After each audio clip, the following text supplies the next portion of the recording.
Nicole Siegfried, and I am a clinical director with Castlewood Treatment Centers for Eating Disorders. And I've been treating eating disorders for about 15 years, and in the past several years have become interested in the intersection between suicide and eating disorders. In treating eating disorders over the last years, I've started to see more of a chronic suicidality in our clients at that residential level of care. And as most clinicians, I'd been trained in how to assess acute suicidality, but became more interested in how to treat that chronic suicidality with that interspersed acute suicide episodes. So several years ago, began doing research with Thomas Joyner, who's a leading suicidologist. And he has a theory about suicide that really seems to play out with eating disorders. A lot of people don't realize that eating disorders have one of the highest suicide rates of any psychiatric disorder. And in fact, when individuals are dying, the high mortality rate in eating disorders is more of a function of suicide than it is complications related to the disorder. There's three factors that come into play that place a person at high risk for suicide. The first is a sense of disconnection or thwarted belongingness. And the second is a perceived burdensomeness, or the idea that I would be better off dead than alive, or that my death is worth more than my life.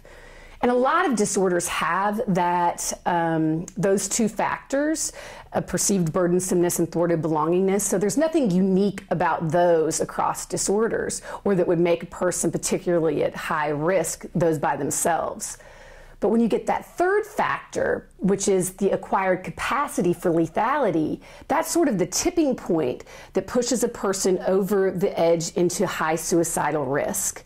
There are individual sessions on a daily basis that really get to the root of the matter, so that we just don't have recovery when the person leaves our facility, but a lasting recovery that extends into their life. We have a continuity of care that is residential, partial hospitalization, IOP, and outpatient, so that we can address those issues across those treatment settings.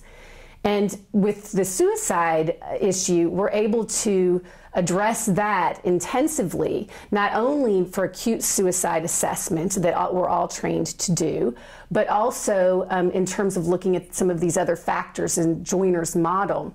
And our research has indicated that indeed those individuals who have interventions toward burdensomeness and belongingness have a higher recovery rate at discharge in terms of their suicidal symptoms and their eating disorder symptoms.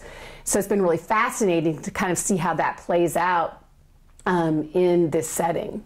Castlewood has various settings across the United States. We have a residential, partial, and IOP in California, and then we have our location in St. Louis, and we're opening one in Alabama in August. And we take major insurance, we have contracts with major insurance providers, and we also take adolescents and we take males. Also, a lot of people don't realize that we're able to do tube feedings at our residential levels of care. So we're also able to take more compromised individuals who are able to get the individualized, in-depth treatment while they're in their medical recovery from the disorder. So we also do in-depth family work and have family weeks throughout the different centers.